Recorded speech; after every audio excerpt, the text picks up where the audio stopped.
How goes the family? How goes it? Welcome back to Larry's Anything Goes. Hopefully you guys are having a great and exceptional day. It's been a while since I've done a little rant on here on Instagram, but I want to say, happy Resurrection Day. Hopefully you have been enjoying yourself with your family in regards to whatever you may be, or if you've gone to church, whether you guys went out to eat, went to a park, whatever have you. I truly, truly, truly hope that everyone has sincerely enjoyed their Easter Sunday and whatnot, regardless of what you believe, what you don't believe.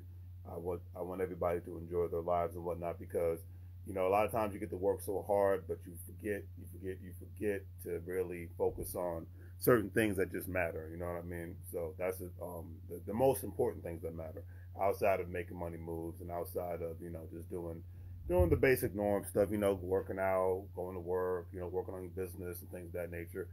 That's all I'm saying at the end of the day. All right. So, anyways, hopefully everybody's doing well. If you're watching, do the great three free things: like, share, and subscribe. Whether you're on Instagram, whether you're on Facebook, whether you are on YouTube, like, share, and subscribe. That's what I always ask. I always appreciate the cash apps and the PayPals and when people purchase stuff off my online store. But hey, it's real simple.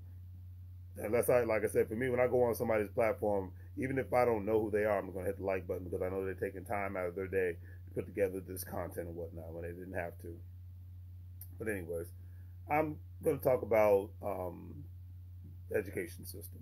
Now, I've talked about this before, but I see the education system from a public school standpoint and heck, even private school standpoint, heading for destruction if they do not change how things are done. Now, I'm hoping that the next generation of educators, superintendents, from Department of Secretary of Education, whomever, Congress people, business people, the whole nine. I'm not getting political. I'm just talking straight talk here. All right.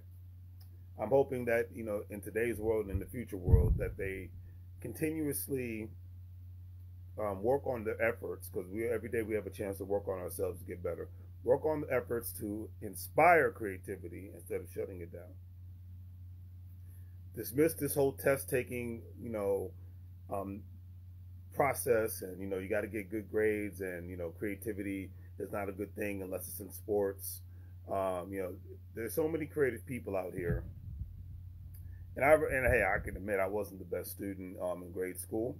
I figured out once my last 2 years in high school, I remember that's when I had my thirst for learning and whatnot. But it was 90% of the time it had nothing to do with the curriculum in high school.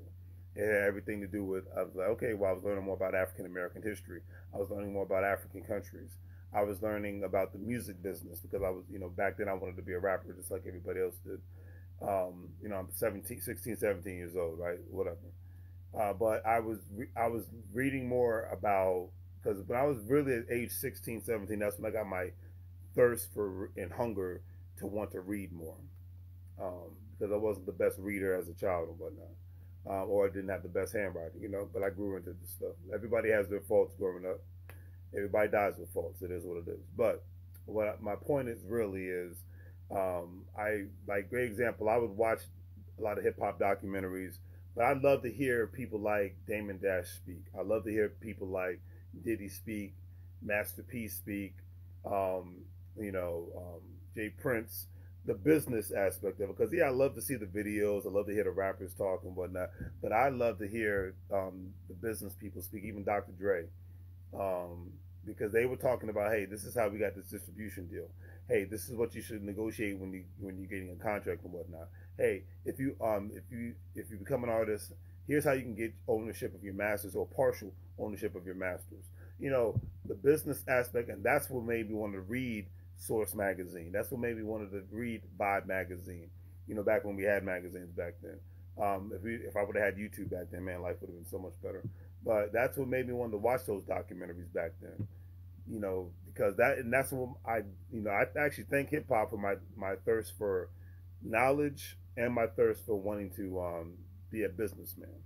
So I'm just going to say that straight up and down. I thank hip hop and all the people that I just mentioned earlier. I thank them religiously for sparking my creative buzz in regards to me wanting to be a rapper, in regards to me wanting to be a businessman, and that thirst and hunger has never gone away. You know, the whole I'm just going to be an employee the rest of my life and do that for 30 years only. That's I know me. That's not gonna jive. I always got something on my shirt when I start. Pardon me out. But anyways, I know for me that's not gonna jive real well and whatnot. I know me. But I've always had that creative spirit, and that's why I love making content and whatnot. I love being creative. That's why I don't want to look like everybody else. I don't want my videos to look like everybody else. I'm not trying to specifically talk about what everybody else is talking about all the time. Because that's the beautiful thing of content creators. You have the opportunity to create different content in your own space and in your own grace. You know what I mean? And put people in their place when they get out of line. But really, man, the moral of the story is I think the school system kills creativity because of the whole standardized test nonsense. The teachers are underfunded, underpaid. So God bless the teachers, school administrators, underfunded, underpaid, and they're not. And because they have to follow specific guidelines, they don't have the opportunity to be able to go outside the norm and talk about things that matter, and even try to spark the curiosity of the child and whatnot. Because that's what, like I said, I can name a handful of teachers and administrators that found my passion and like, okay, how can we fuel this? Like I was in the music back then, so they put me in a choir. Well, I think I was a better singer back then because my voice wasn't as raspy, because I wasn't smoking cigarettes back then, and I smoked cigarettes for a little bit of my life. I don't do that anymore, but I think that's had an effect on my voice. But there was like a handful. When I mean a handful, I mean only 2 or 3 teachers and school administrators, principals that figured out what my passion was and say, hey, this is like, I remember my assistant principal back in middle school, Fredland Middle School. Forgot his name, black man too. Good guy, didn't take any nonsense. Real goofy looking. I forgot his name though. I think I still got my old yearbook. I don't know why. But anyways, I sang. I got at the school dance. I got up on the stage and I asked DJ, "Can I do the song? This is how we do it." From Montel Jordan. I'm aging myself, but I don't care. Anyways, and so when my mom came to pick me up from the school dance and whatnot, and to the young people out there, enjoy your youth. Don't try to become old so quickly. I enjoy being an adult, but I enjoy being a child at the same time as well. And so he came and talked to me and my mom before we left. I'm like, oh man, I don't want him to come talk to me because I used to, have to be in his office every now and then, because I was after school program stuff. But anyway, so he was like, well, I guess we found your son's passion and whatnot. So I suggest we should get him into the school choir, and that's how I got into the school choir. You know what I mean? But anyways, the moral of the story is that principal cared enough to like, okay, we get that you're not really into the academics. You still got to do your work, but we get that you have a passion for something, and we're going to enhance that passion. Even though I was tall, I sucked at sports. Can't play basketball to save my life. I'm 6'4", can't play basketball to save my life. Put a basketball in my hand, all I can do is shoot. That's all she wrote. All right. But anyways, couldn't play football. Didn't even, and back then as a child, I didn't even have that discipline. I think I got more discipline now as an adult when it comes to physical fitness than I ever did as a kid. I'm just like, I remember some days I'd be like, yeah, I ain't working out, so it ain't happening. But anyways, there's so many passions that kids have that parents obviously they figure out, but the school systems don't. And even if they do, they don't have a lot of times they don't even have the programs to fuel those passions. Not even outside of music or whatnot. Let it be a skilled trade. Maybe somebody does not want to have an office job. Maybe they want to work on cars. You know what I mean? And there's a lot of schools, unfortunately, that still they don't have the funding, or the local governments just don't care. They don't want to fund, especially when by the time people get to high school, they don't want to fund people getting skilled trades to the point where they get out of high school. Like say if somebody wants to be a mechanic or an electrician or a plumber and whatnot, they don't do that enough. Now I know you still have the Job Corps programs, which I commend, that are out there, but it's just like what are the passions? Because that's we are in a time frame where, and I'm really making a point. We are in a time point where automation is not coming. Automation is here. You can check out at the grocery store. I can get darn near everything delivered to my house. And I really don't have a reason to go to a store anymore in 2022. I don't. Between DoorDash, Amazon, Uber Eats, what else is it? Um, I forgot the name of the food service. Grubhub. You know, it's like all these different services out here. There's not much of a reason for me to leave the house to buy anything anymore. Heck, you can even buy a car online now and get it delivered to your house. You got mobile groomers for your pets. You got mobile, you know, you got mobile mechanics now. You got mobile hairdressers. You got mobile barbers. You got mobile doctors. You know, because the pandemic and whatnot. We got mobile everything.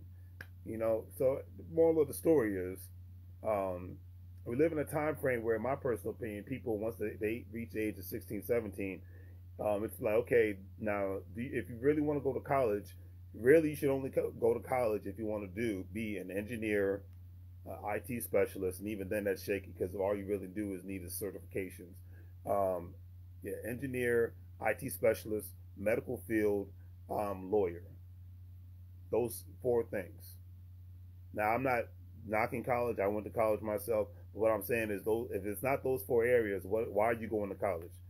You know, unless you want to be a professor in, you know, in history or something to that effect, why are you going to put yourself in all this debt? It just doesn't make any sense in 2022 and moving forward. Even the big tech companies are moving away from this college degree thing. A lot of corporate America companies are moving away from this. You got to have a college degree. It doesn't matter what.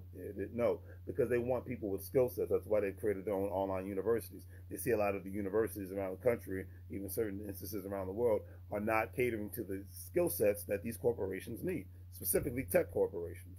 You know, so that is, at the end of the day, that is my thing. um, and being able to think outside the box and be creative. I think a lot of times the school system was built to kill creativity because it was built during a time frame where you had way more jobs than you do now. Then two, you had, you know, it was, you know, the school system, for good as it is, I'm not calling it bad. You know, it's built for people to, okay, once you leave here, you're going to either go to the farm or you're going to go to the assembly line. That's what it was built on and whatnot. And or if you go to college, okay, well, there was a time where you could go to college and get a degree in whatever, but you can get your corporate job someplace. You know, that time is disappearing. So moral of the story is, that's where my rant is at the end of the day, is I think the education system kills kills creativity for a lot of people, and this is why a lot of times it's hard for even to keep kids' attention in the classroom, especially teenagers, because they're like, hey, and a lot of parents don't like this, and not especially my elders of my generation, the people who are my elders and whatnot, they're gonna be like, well, you know, why does everybody want to be an artist? Or why does everybody want to be an entrepreneur? Because they see them getting it. It's like, it's nothing against working people, but to be honest, why does the rapper or the movie star or the entrepreneur now and the podcaster excite the young people more than the person who's working the office and whatnot, working a regular job? Well, they see that this person, or these people, they've worked their butts off and whatnot, but they're living life on their terms. And that's the main thing, that the school system was not built to have people that live life on their own terms. Is there anything wrong with the school system? Absolutely not. It's working how it was built to work. That's why I'm not knocking it. Don't take this as me knocking the school system. Don't take this as me definitely not knocking teachers. Because I just gave you a great example of how teachers and principals found my creativity, and, you know, because they cared. They really cared about their jobs. But anyways, but that is one thing I can say with sincerity, is that, um, you know, be not only being creative is it's a great thing, but it is a must in today and tomorrow's world, economy, etc., and so forth. But thinking outside the box is a must as well. But knowing that you want to live a life on your own terms, and that means so many things for so many other people. And that's where the school system is not getting the attention.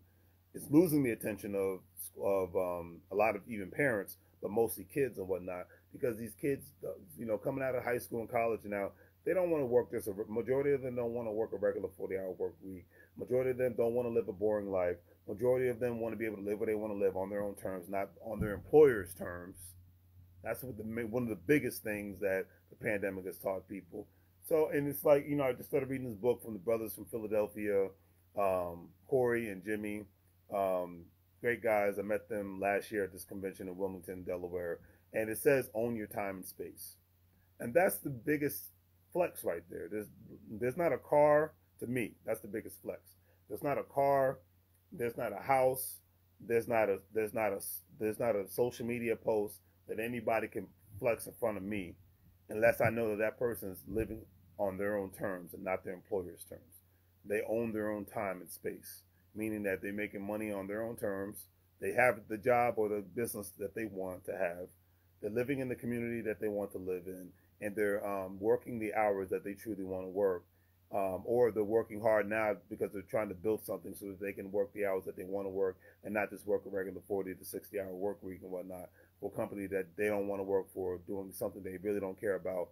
Because when there's no passion in your job, it's kind of like, in a sense, if there's no, I'll just put it like this: if there's no passion in what you're doing or whatnot whatsoever, it's like you basically being in a loveless marriage or a loveless relationship. I really can't put it any other way, because a lot of people were like, well, Larry, there's a lot of people who are truck drivers that are not passionate about it. I said, well, let's look at it from another angle, because I know a lot of truck drivers got them in my family. Much love and respect to them as well. A lot of them not only make a lot of money and whatnot on what they do, but a lot of them actually get, especially when they become their own drivers, or if they're self-contracted employees, 1099 employees and whatnot. They actually are quote unquote business people, and they get the same tax advantages of an entrepreneur and whatnot. So the gas, the mileage, hotels, meals, things of that nature. Now, I'm not getting out tax advice, contact a financial professional, but what I'm saying is I'm talking about through the research that I've done and through the people that I've engaged with. These are the highlights of them. Now, they might not love what they do, but they love the money, they love the tax write-offs that they get, and a lot of times, not even a lot of times, a lot of them are getting into the space now where it's like, okay, they're owning not only one truck, but they're owning a multitude of trucks, and then they're getting a multitude of drivers, and then they become their own business owner, and then they don't even have to really be on the road like that, because they learn the business. They don't just learn how to be a good driver, they learn the business. And that's the thing. It's like I don't care what job you're in, what career you're going to have, learn the business too. Learn the one-on-one aspects. And the beautiful thing is today with YouTube and all these other podcasts that we have out here, people can do that. You don't have to just be a good employee and whatnot. You can learn the business and maybe like, okay, and make the conscientious decision on your own, saying, hey, this business might not be for me. But I mean, owning a franchise of this, or owning a mom and pop business of this business is not for me. I'd rather be an employee. That's cool. But at least if somebody asks me, I know. Or maybe I would want to do it in the future and partner up with somebody, and I could be a silent partner, just an investor. And that's just one way of being creative and whatnot. But a lot of times, going through the education system, it goes against the principles of it goes through the principles of the education system, because you're not being constantly obedient and following a constant protocol and whatnot. It kind of breaks that line of discipline, but to me, it creates another area of discipline for you to be a part of. And that means a lot to me, and hopefully that means a lot to you all, though. So that's really what I'm getting at. But real talk, I just want to end on that note. I love people in the education system. Get your education, but know that there's so many educations out here that you can get. There's not just one.